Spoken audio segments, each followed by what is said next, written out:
Hello and welcome to another episode of The Molten Truth. I'm your host, Zoey Michaels. And if you've been around for any length of time through our seasons one and two, then you know that as much as I love a good story, I also really love music.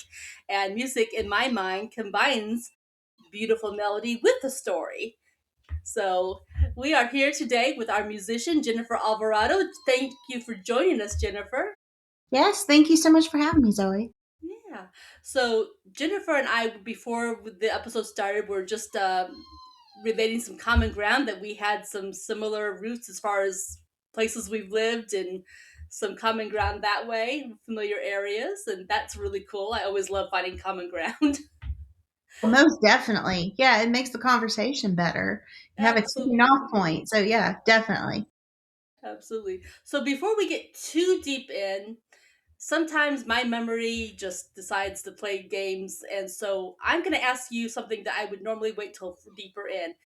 I'm assuming that you have a website that you would like our audience to have. So let's give them that right off the bat, and then we don't have to worry Yeah. about it. Yeah. So it is jenniferalvarado.com, and that would be JenniferAlvarado.com. Perfect, good. So took care of that. Now they can find you and find out where your next show is going to be, what your songs are, and so on. All kinds of information, I'm sure. There is all kinds of information on there, probably more than you will ever need or want to know. That's okay. Nothing like that. I find that sometimes the more information we have on our website, sometimes when you're looking for inspiration, going back into your own history and having something jog your memory, like, oh, yeah, there was that blurb about me, and boy, that brings back these memories, and that could go into a story in my case or into a song in your case. So it's when I looked at your website, which I have to admit that I did. Um, it sounds like this was not a direct path. You had a few roadblocks along the way before you got to this point. That's definitely a true statement. I would say I think it was what I intended and what I wanted my path to be, if that makes it's where I wanted to get to. Let me say that. Um, but yeah, I think life is life, and there's twists and turns and hurdles that you jump over, and then you learn along the way. And I think that that's the beautiful thing about it. It can also be the very frustrating thing about life, but you learn along the way. And I think for me personally, I needed to gain confidence. I needed to gain just really knowing my own voice and knowing, like, caring more about, honestly, my opinion than everybody else's. Because for a lot of years I sort of wanted to do, the I was the straight A, type A person that was like everything had to be perfect. And perfectionism, I thought it was a great attribute to have. And the thing is, it keeps you locked in this, like, prison that is your own creation, because you all of a sudden, like, stop trusting yourself. You stop trusting, like, what you've been given to create and share, because you don't know that it's perfect or not. And the thing is, nothing is ever perfect, but yeah. So, yeah, it's definitely where I wanted to get to in a lot of ways, but it also has been one of those twists and turns, and just gaining my own, like, confidence in what I feel like God gave me, creatively to share. Sure. And that really makes sense to me. I mean, it's a wonderful thing. There are some truly gifted people who at a young age have the gift and the confidence to just get out there with their music or their books or whatever creative medium that they're using. Yeah, And that's wonderful. That's such a gift. That's why they're called prodigies, right? Because they bloom early. But exactly. sometimes we need a little more time in the oven. We need a little time to cook. Get our experiences down and the things that contribute to make you a great musician or a great author or painter or, again, whatever creative Right. interest you have. You know, and there's no wrong with that. Nothing Well, wrong and I with that think at for all. me, like, I started in music when I was very little. and two of my biggest like inspirations were my grandparents. My papa played multiple instruments, and I was always with him and my grandmother, and my grandmother absolutely loved music. And so it was one of those things I shared with her. I was born on her birthday, so that was even more something we shared together. Like we were just bonded. And she passed away when I was 10, and it just it's like it just threw me for a loop, because it was like that person that always, was the dreamer, I think, and allowed me to dream and allowed me to just, who was always like, yeah, you can do this, you can do this, you can definitely be a singer, you could, all of a sudden that was replaced with a lot of rational thinkers and people that were just like, no, like, unless you look like this, unless you sound like this, unless you have this much money, and like this whole laundry list of things. And I think when you go from such a just a everything you do is great to like the hard truth in a lot of ways, it sends you for a loop, and you don't know where to go with that. And I so get you. I think for several years, I just kind of shut down, and processed on my own sort of that relationship, but also like music. And I realize now, like, she helped mold that love of music and that gift of music. And um, that was sort of how I continued that relationship with her after she passed away, was still going and just share like writing music and having that time that I would have had with her. Yeah. Well, it's so beautiful that you held on to that dream despite the discouragement of the realists. And I get that. And that's why what you said at the beginning about perfection being the enemy of the good or the enemy of progress, Oh, because yeah. I ran into that myself in the early days, when I was writing. My family were out of love, Yes. but they're Yes. like, we want you to have the best possible, so we want you to do this and here's that. And if I was waiting on my family for all this, that their feedback was, I still wouldn't have published a book. It was better to publish and find my audience than to try to be perfect. And of course, I'm paying for it with reviews. I get a lot of 5-star reviews. That I get the occasional critic that's like a 3-star review, and I look at their notes and say, "Okay, well, you're entitled to an opinion, but you know what? Oh, Let's yeah. see you write a book." Exactly. No, I mean, I have that with songs. I'm part of services that you send in and you get evaluated and all that kind of stuff.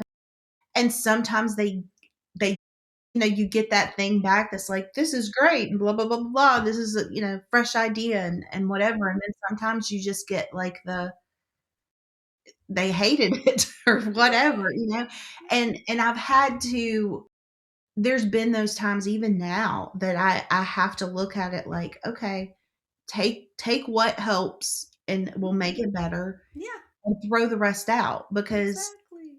at the end of the day, like, they don't know the story, they don't know where you're coming from. Hmm. So, yeah. Yep. Yeah, and yeah, exactly. And again, maybe it's easier to criticize than it is to create. So Oh, most definitely. they're Most just not your audience. If exactly. they're giving you a low review or that kind of thing, negativity, yes, if there's something usable, by all means. But if not, Exactly. they're just not your audience, and go enjoy whatever it is that you enjoy. Yep. Yep. But yeah, that was something that took a lot of years for me to kinda I think, because, when you are a perfectionist, you're also usually a people pleaser, and Yes. I mean, that is a never-ending battle that you are going to fail at, because you're never gonna please everybody. But for so many years, I thought, "Well, I've gotta sing," like, you fall into that as a musician. You see it working for somebody else, and it's like, well, I need to try that trend. I mean, look at TikTok. That's all that is look this trend, and like, let's go viral on this trend. And then 2 hours in, like, it's gone and you're on to the next thing. And I think that that's one thing that I really have learned over the years, is to trust my own instinct and trust my own voice. and know that, you know, nobody else is going to sound like you. Nobody else has your story. They may have similar stories, um, but at the end of the day, like, this is your journey to share and to tell about, and that that uniqueness, like, people need that. Um, so Yeah, I 100% agree with you.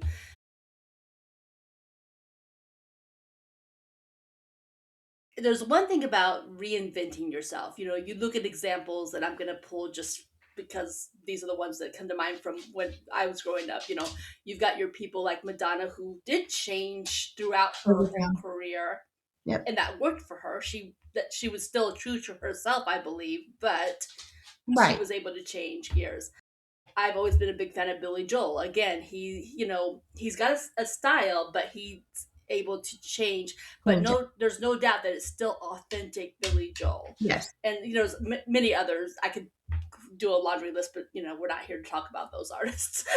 But the point is, they never lost who they were as they made these songs. They kept up with the times to some extent, one extent or another. Um, But it and still I think it's sounded so like them. important. Yeah, it still was Exactly. their voice. And I think for a long time, that's what, people would tell me. I remember I had a mentor that would say when I would bring in a song, "Yep, that's a Jennifer song. Like, that's a Jennifer Alvarado song." And I thought it was a criticism, and I realized that no, that, it's not. There's a certain way that people write and speak, and you can change styles and you can do different elements, but at the end of the day, that voice is still yours, and you've just gotta grab onto that and trust it and go with it, and know you're gonna know if it feels right or not. Nobody else can tell you. They can give you ideas, they can give you helpful tips or whatever, and they can try to make it better, but only you can say if it's really you or not, and I think that that's what I struggled with the most over the years, of just holding on to that and saying, "No, this is me, and it's okay that this is me." Absolutely right. That's where your strength lies, is recognizing who you are and what your voice is and what your story is going to be. And then, you mentioned about, oh, you need to look this way or that way. I look at you in this picture, I'm going, this is a very lovely looking lady. Um, you know, Well, thank you. I know, the world we live in wants you to be like size zero or Guys, whatever, yeah, you know. -4 and And 10 I'm feet just like, tall.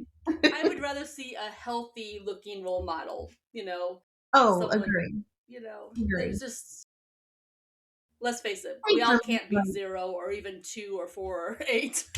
well, I think I've always gravitated toward people that I would say look like me, but that just they're real, and at the end of the day, like, Yes. that's what I think people care about, is somebody who is real, and just because all we see is this perfect image every day, and we wanna see somebody with a zit on their face and, like, realize that the world's not gonna end just because of it, you know what I mean? And I don't know, like, I see that more now. I think that culture is getting to a place where we accept more authenticity and just, the real hard truth at times. Yeah. But at the same time, I mean, especially like Gen X, millennials, like all of that, and even Gen Z, like, we've grown up with this idea of filters and perfection and whatever. And so that's a hard pill to also kind of get out of our system of, everybody, not everybody has perfect skin, and even then, like, sometimes they have a filter on. So Yep, exactly. The important thing is the talent and the story and what you bring to the table, regardless of that. And think about all the things we would miss. Here's your classic example. Maybe you watched it, maybe you didn't. But back with Britain's Got Talent, when Simon Cowell's just kind of like, seeing Susan Boyle for their Susan? first time and crossed his arms Yeah. and just like not expecting much, but then how Yeah. floored he was that here is this woman who doesn't look so great.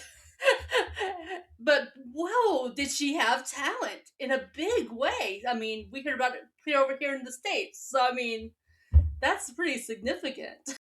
But I she think would have that's one thing I've overlooked. also learned too, just it as in with the music industry and just in life is don't judge somebody too quickly. Like you don't know what that person can teach you. You don't, and that's what I've always tried to learn, um, just with every person I meet. Like yeah, maybe you don't want to be like that person, or maybe if nothing else, they teach you how you don't want to act, or whatever the case is. But I really truly believe every single person we meet on this journey has something to teach us, one way or the other.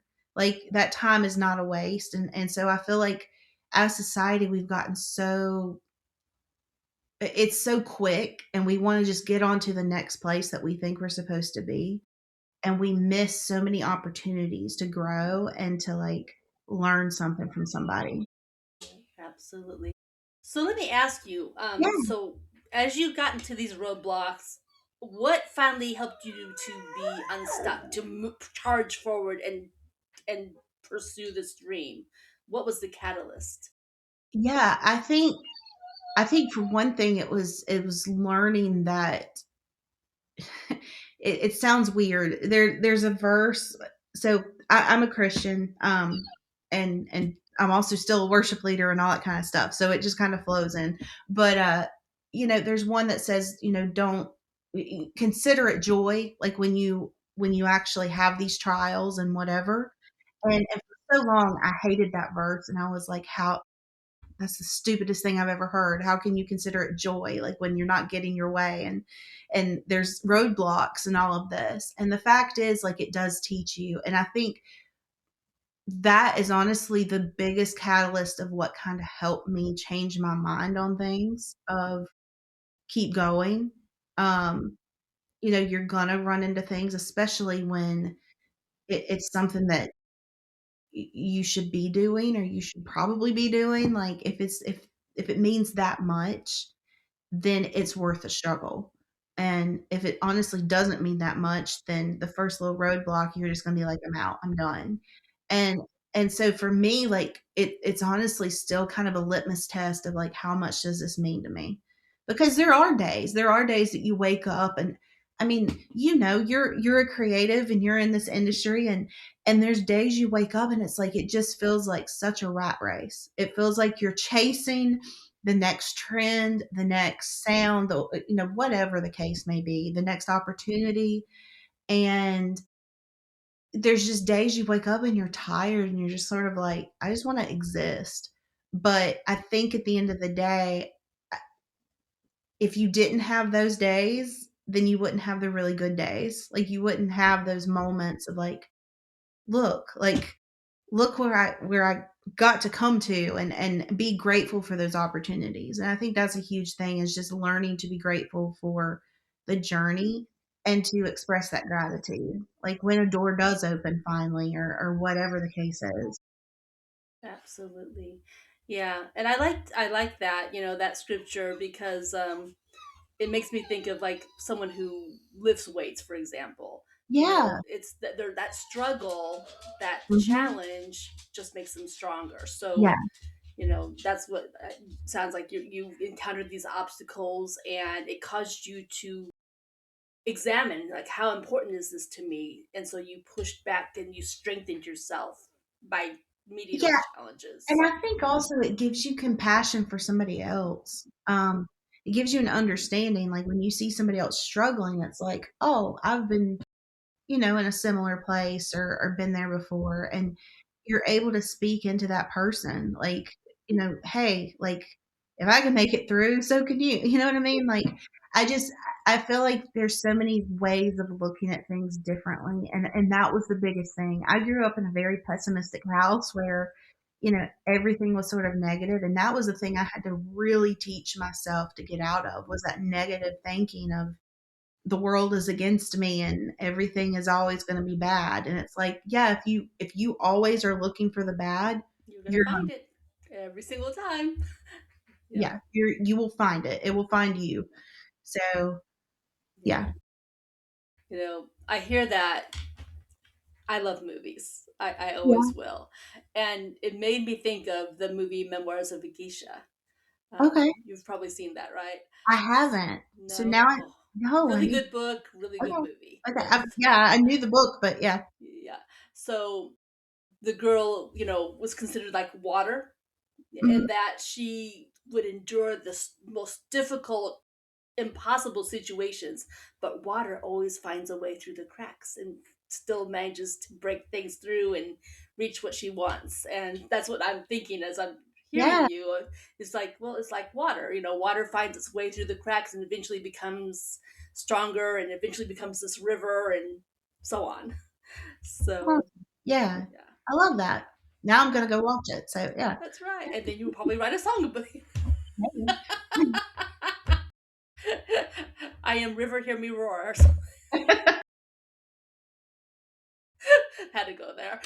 Um, so that brings me to the question about the types of music that you write, because I felt like you were like a blend of country and rock. Is how you described yourself on your Yeah, website. so yeah, the so somebody in one of my very first like reviews, they said it was like Alanis Morissette meets Dina Carter. So like High that praise. grunge meets like 90s country. Yeah, And honestly, that is a perfect it is. Like that's a perfect little description of sort of what my music is. I would say it's more country alt at the moment. I kind of went down that road. But yeah, I started out as a Christian artist. My first album came out in 2015. It was all contemporary Christian, and that was really what I thought was going to be my path. I was working full time in a church, and just kind of a natural. And then 2020 happened, and I had all of these like country songs because I grew up listening to country. Like country was what I like really wanted to do with you music. don't grow up in the South and not be affected by country. It's just not possible. But it's what I wanted to do, and I think I didn't know how to get there, if that makes sense. Yeah, Like absolutely. I sort of stumbled into the Christian stuff, and I still do Christian music. Like that's not ever going to leave. Hopefully, that will never ever leave. But I don't know. I just didn't know how to get there. And so in 2020, when we're all stuck at home, or many of us are, I was sort of like, okay, this is a safe time and place. Let's release this. Let's see what happens. If it completely tanks, I put them on the shelf and that's it. And because I was also going through a lot of transitional stuff with music too, of just I didn't know if I needed to keep doing it. I didn't know where I was going with it. Um, because I'd run into some roadblocks and um I started releasing stuff and it started gaining traction and sort of one of the first places I sent it was a radio station called Indie Star Radio. And they were I hate to say this, but it was kind of that place of like, okay, I'm gonna send this. If they say no, then that's like I'm just gonna put it on a shelf and I'm done. And of course that didn't happen and I'm very glad that it didn't happen, but they had a really good response to it. And then that kind of gave me the confidence. Okay, well let's send it here, let's send it there. Let's start booking here and there and wherever and just see what happens. And it did. Like it was one of those little like stone by stone kind of things of you get the confidence and then you send another email and you see what happens. Absolutely. Now, do you only work solo or do you ever partner with some of the other artists out there? I have done some duets. I did a shared song with the White House out of Canada. He's a urban. I can't even remember what he calls him. It's urban pop country. Like he's all over the place. It's like urban country, but yeah, Chris with the White House. So we did a song together. Couple. It's been probably 3 or 4 years now. Yeah, and it did pretty well. It was called Stars Collide. And I've worked with some other artists. I've written and had a couple cuts.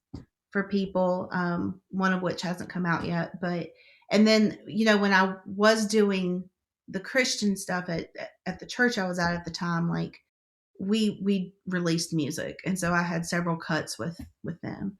So yeah, I do. I work with other artists. I like working with other artists, especially different genres, because I think with every person, like I said, that you meet, you learn, but also just you get a different perspective of when that's one thing I love about co-writes is you go in and I might have an idea and I see it going this way with this song and this idea, and somebody else is like, oh well, I heard it as this, or I saw it like you meant this, and it can completely change the direction of the song. I think it's a really cool thing. I think so. Yeah. I mean, you might just end up with something even more amazing than Mm. where you imagined it going in the first place. Do you get a chance to tour when you do these duets, or do you end up just having someone local, fill in the spot where you're? So yeah, so I don't know how much like Chris, for example, toured. But like no, he has not come and he has not come and followed me around anywhere. I need to tell him he needs to come to the US and just go everywhere. Um, but typically it's me. I do have a band, and I do have like a trio option too. So usually I'm either doing the trio or full band, or it's just me on the road. I'm at the end of the month, not this month. I go to Nashville again next week. I don't know, my schedule's weird. But I go to Nashville next week to work on the single release, and then at the end of May, I'm going down to Florida and Alabama, and then back up to Nashville, and then September I'm doing um, Illinois, Wisconsin, Iowa, that whole area, Indiana. Yeah. So yeah, it's a lot of me driving around, and There are worse things. Sounds pretty yeah, nice in my book. yeah, me and the car, we have grown close.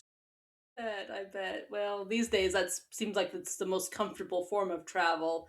And I know musicians don't typically fly because it's so hard with your instruments trying to either take them on board with you, or you don't dare have them do is check baggage because who knows what damage would happen. When I went, so I toured in California 2 years ago, and I honestly, like, my guitar was fine. I checked it. I have a travel case, so like a lot can happen to this case. I say that, and I better talk on something. Um, but it was fine. But I've seen so many horror stories, and I can't imagine getting to the next town and then I have to figure out an instrument. So yeah, I'm that person. I'm a control freak in that way of like, I would rather have my car because then I can go and I can come as I need to. And yes, it's a lot of hours on the road. Like when I go to Wisconsin, that's like a 14-hour trip and I get it. But hey, It's worth it. There's nice things along the way, and then you know for sure that your instrument is first of all there with you, because the instrument can probably get lost also in the transit. But with you, and you've got it, and yeah, so many. There's something to be said for being on the road.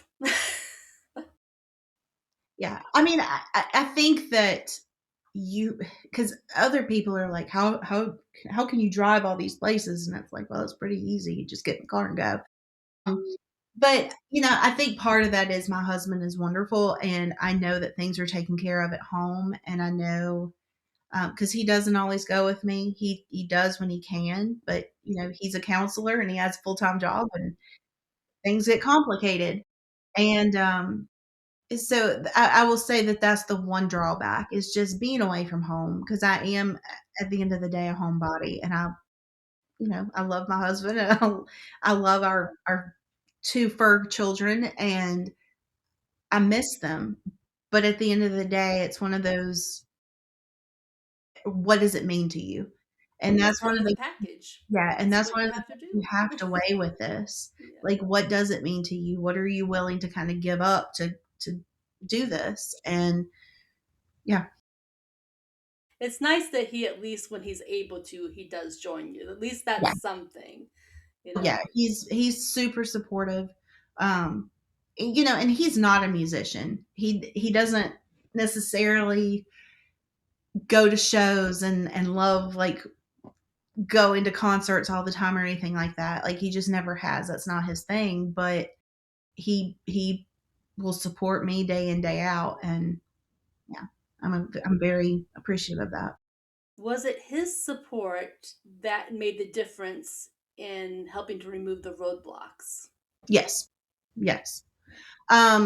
I think when I met him, I was at a very defeated place. If and I remember I'd let him listen to a couple songs I had written because I was very, very protective over my songs. Yeah, it's They deeply that was my safe personal. place. Well, Hmm. and it was that place of like I could say whatever I wanted and not be criticized, not be fussed at, whatever the case is. And I remember I shared some songs with him, and he actually started crying, and he was like, "These are so good." And and I remember him telling me, he was like, "You light up when you talk about music. Like you need to be doing music." And and you know, it's one of those things you just don't see for yourself. Like and he saw it, and luckily he spoke up about it. So definitely he, you know, yes, my grandmother helped, and I've had like a couple other people, mentors that have really spoke life into me, but he's one of the ones that if I didn't have his support, I don't know where I would be. Yeah. You know, Yeah, it can really be like that. We might want something ourselves, and sometimes we need that added boost, someone to validate that, what we thought, what we created matters. exactly. Because unless you have that in yourself from the get go in spades, sometimes you need that outside, you Yeah. know.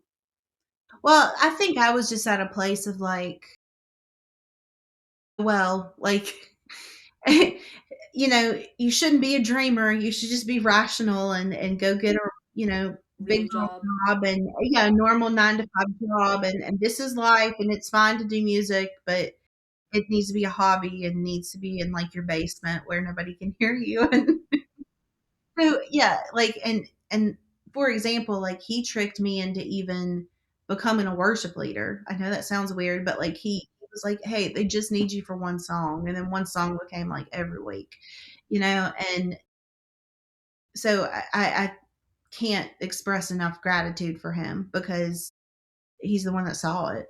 So He saw what you loved, what you were passionate about, and fed and encouraged that. That's a beautiful relationship to have someone who supports you that way. So that's so nice. That's good. So, are you working on any new recordings, any new records, songs? Tell us about that. yeah, so actually, March 13th, my new single comes out. It's called "My Daddy Doesn't Like You." Um, I and like it. yeah, my husband's birthday is the 17th, and so I'm actually putting this out for his birthday. He actually helped design the cover art for it. Um, and yeah, it's a very true to life song about how my parents still have not really let it go. Wow. So yeah, that's for him, and that comes out the 13th. And then mid May, I'm currently in the studio finishing up an EP that my song Colorado is going to be on, and also something about a boy that I put out last year, along with 500 miles, the cover of 500 miles. Those will be on there with some new material. And that'll be out mid May. And then I'm doing sort of a, I guess, map of broken hearts. That's the title of the EP. I'm doing a map of broken hearts tour to kind of go with it. I like the sound of that. So, is how many? I think if I can say this right. How long have you been making records? How long have you been doing shows? Yeah, so I put out my first album in 2015, and that was Contemporary Christian. It was my first time really in the studio, other than doing some demos way back when. But I put that out in 2015. Honestly, didn't really do anything at all with it because I was working full time in a church, and I felt like I never wanted people to think I was using the platform on Sunday mornings to try to promote myself in any way. And so I was just so afraid of like even talking about it. And so then in 2020, I started releasing the country stuff. And um, 2021, I guess July 2021, I went into full time music as far as touring and left my full time, you know, rational job to tour and to do this and so I'm still a worship leader. I still am doing that, but my full-time job is touring musician. So let me go back in time a little bit. So grandma really instilled this dreamer, this, positive thing association with music. Did grandma teach you how to play instruments, or how did that progression go? My papa actually taught me. So he played mandolin, banjo, guitar, maybe bass. I can't remember. He played several stringed instruments, and he was always playing guitar. He played in a bluegrass band with his brother, and they used to play on the radio. And I would go to his house, and he just played and played and played, and I would just sit there for hours and watch him. And I was like, I'm going to do that one day. And so he's the one that first taught me like some guitar chords and stuff like that. He had the mandolin in my hand when I was probably 3 or 4 years old until I broke it, and then it went on a shelf. And and he was like, not now. Like, you know. So and then I got involved with singing. I started writing when I was about 4. I had a little Fisher Price tape recorder, and I would just make up stuff. I figured out that you could press these 2 buttons, and it recorded. And so I was like, huh. And yeah, so I started doing that when I was about 4 or 5, and then I got involved with choir when I was 7, maybe 7. And so then I started singing out when I was probably 9. I think I was 9. And then she passed away the end of, like, right after I turned 10. Like, she passed away when I was probably 10 and a half. And so, So yeah. go ahead. Yeah, continue, Oh, continue. and so I think you were going there. So go ahead. well, and so then, middle school was just one of those. Middle school's weird. I don't know. Like, we're all weird at that age, and we're all Yes. just temperamental and mad about everything. And so I had this group of girls specifically that, because I was always doing a solo, and I remember they just came up and they were like, "We're not going to be friends with you if you keep getting these solos and doing this, and we're going to beat you up and all this kind of stuff, like all this random stuff." And I look at it now and I'm like, "Really? I let these people get to me?" But whatever, you do. And so it was that kind of stuff that I was just like, I got so afraid of everything. And I remember um 6th grade, I went up to audition for something, and it just wouldn't come out. Nothing came out. Um, yeah, and that went on for several years, and then I probably around 15, I started singing at karaoke bars. Like, I would go out and I would start singing at karaoke bar, and slowly but surely, like, that perfectionism was still there, but it slowly started coming back of like, "You know what? It doesn't matter." So, but and then I went to college. I actually went to college for vocal performance, had a horrendously bad um, first year of, like, I finished my freshman year of college and was like, I'm not doing anything with music. If I never listen to the radio again, okay. Like, it was just bad. And switched to political science because that was like my backup plan, my safety of I'm going to be an attorney. Like that's what we're going to do. Like, Day and night difference. yeah, it really, well, yeah, it is. But that's what I was in my head. That's where I was going. That's what I was going to do. And of course, like I remember just praying, like, God, if I'm supposed to do music, you're going to have to bring this joy back. And luckily, around that time, I met Josh, and it, one thing led to another as far as just again starting to do the worship leading and all that, and until I was like, I've got to do this. I've got to do this full time and do music.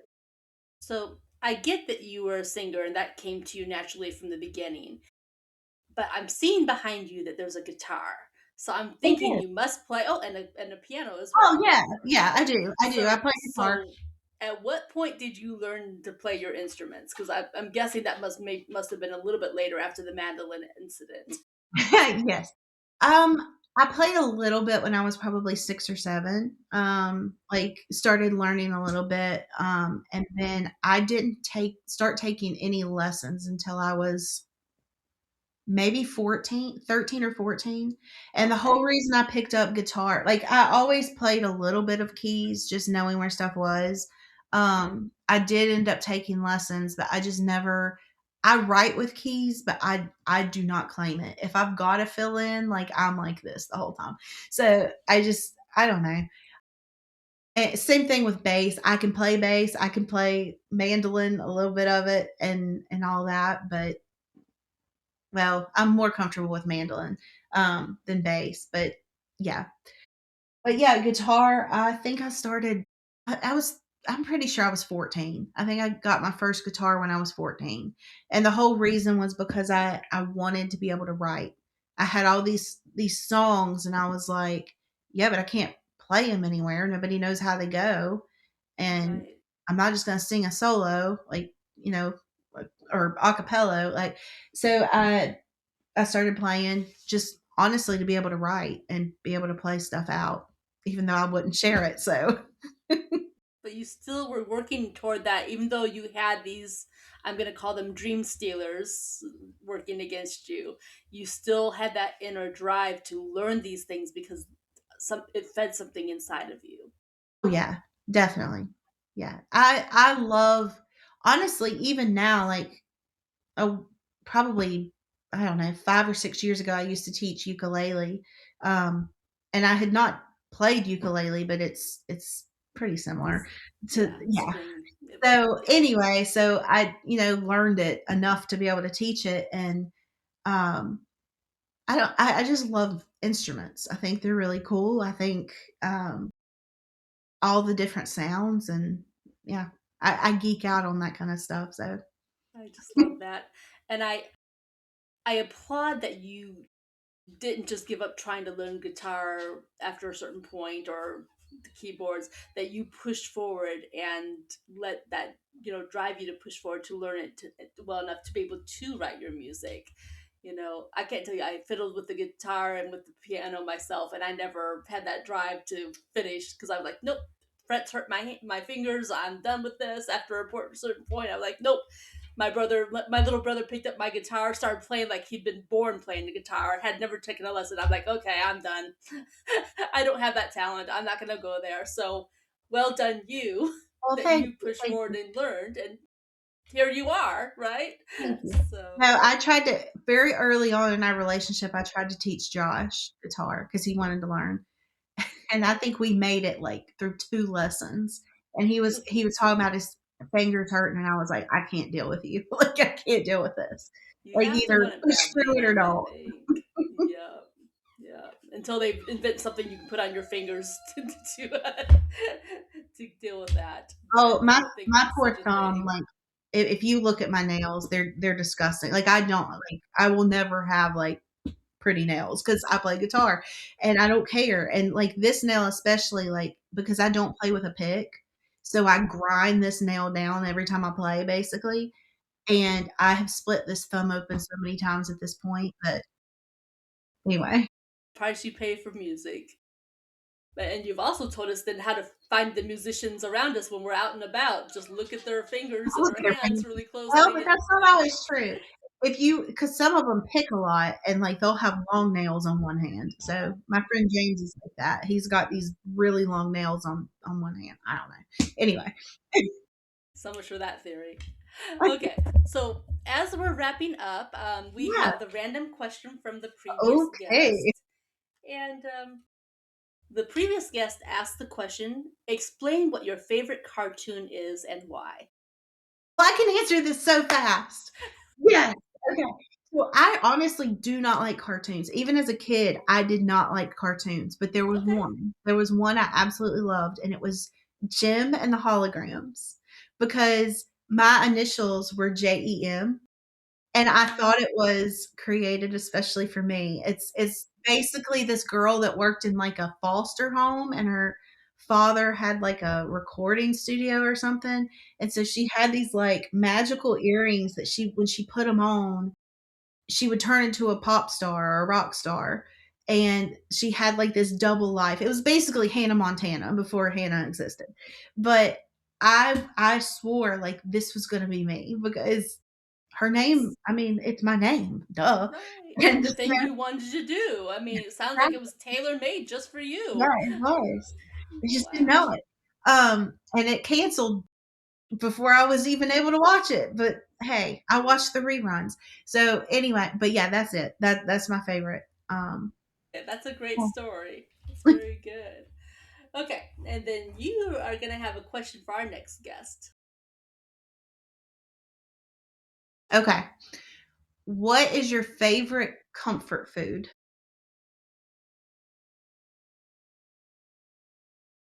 Okay. Anything to add to that, or is that the question entirely?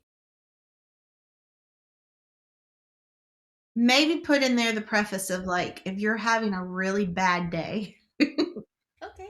and you just need like you need that comfort, like what food would make you feel better? Like for me, for example, my Nanny Miller, when I used to have a bad day, she would make me a pimento cheese sandwich.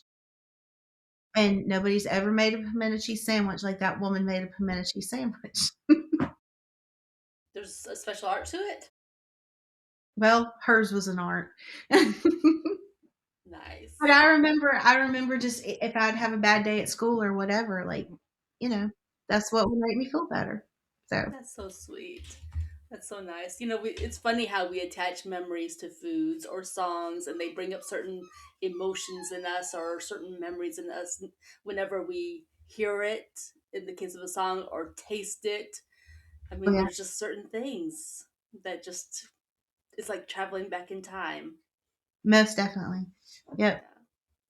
Well, I've really enjoyed having you here. Before we shut this down, do you have anything specific you would like to share with the audience? Yeah, well, honestly, for any creative, just keep going. Trust yourself. Know that you've got something to share. Like it wouldn't be there if you weren't supposed to share it. And don't let somebody take that dream away from you. I like that. If you have a voice, shout it out. Yep. Yep. All right. Well, we're going to close this down. Please check out Jennifer's website, see where she's going to be doing her show next. Check out her new album coming out on March 13th. And, you know, as for the Molten Truth, like, subscribe, share, help us Yeah. grow. All that stuff. And yeah, and check out our sister broadcast. Remember, it's just been out for about 3 or 4 weeks now. It's Behind the Diagnosis: Famous Lives Untold. So be sure to check that out. Thank you for joining us today, Jennifer. Thank you for joining us. Thank you. Thank you for having me.